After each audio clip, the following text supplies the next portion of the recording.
Bonsoir à tous et merci de toujours rester fidèles au flash d'information sur RTI 2.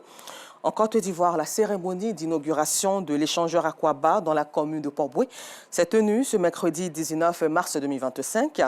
Et cette infrastructure attendue par les usagers quotidiens de l'As Sud Abidjan décongestionne l'un des points névralgiques du trafic dans la capitale économique, selon le communiqué du ministère de l'Équipement et de l'Entretien routier. Et les usagers pourront emprunter l'ensemble des voies de l'échangeur. Une inauguration faite en présence du Premier ministre Robert Begrimambé. À la page religion, se réveiller à 4 h du matin pour la prise du saour ou le petit déjeuner du jeune musulman est une action difficile pour certains célibataires. Tous seuls, ils doivent tout faire pour être dans le temps. À 18 h 30, pour la rupture, ils se retrouvent dans des kiosques à café pour partager des mets entre amis. Le quotidien des célibataires jeûneurs est loin d'être facile. Que mangent-ils à 4 h du matin et à 18 h 30? Comment vivent-ils ce temps de partage? Georgette Ido Fofana, Jitonian et Sidiki Ouattara ont bien voulu nous conduire dans l'univers de ces célibataires musulmans que vous verrez à 19 h 30. Et dans cette période de jeûne, c'est une véritable épreuve pour les coiffeuses. Et dans les salons de coiffure, coiffeuses et clientes se prononcent sur leur réalité avant la fête.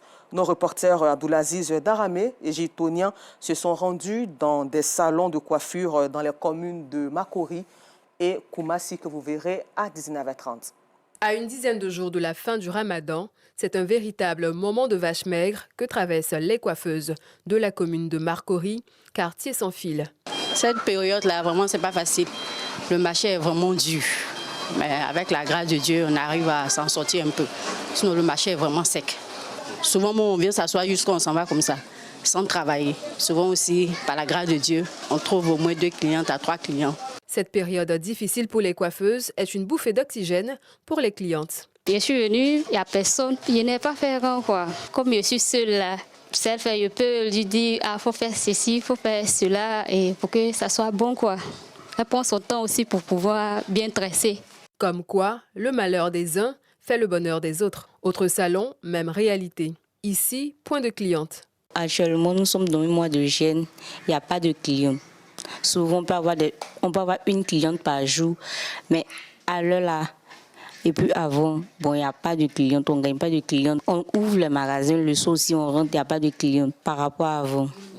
Dans la commune de Koumassi, des coiffeuses se sont converties en vendeuses d'œufs bouillis, de caramel et de beignets. C'est la réalité là, vous avez vu.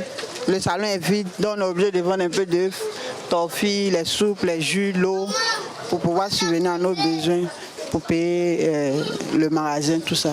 Avant, ça allait bien. Avant, alors comme ça, vous allez nous trouver en train de travailler fort.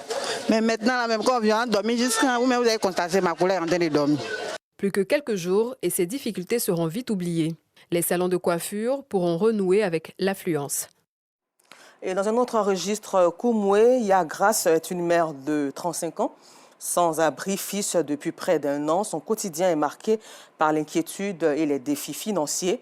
Accablé au bord du désespoir, Grace appelle donc au soutien des âmes sensibles pour l'aider à mettre du pain dans les assiettes de ses enfants. Et c'est un SOS proposé par Bienvenue Kwao que vous verrez à 19 h 30. Et pour terminer ce flash d'information, sachez que le président rwandais Paul Kagame et son homologue congolais Félix Tshisekedi ont exprimé ce mercredi leur optimisme quant aux avancées potentielles de leur discussion en vue d'une paix durable dans l'est de la RDC. À l'issue des pourparlers tenus à Doha, au Qatar, ces échanges interviennent après la rencontre de paix organisée hier mardi entre les deux dirigeants visant à résoudre le conflit qui oppose les rebelles du M23 aux forces militaires congolaises dans l'est du pays.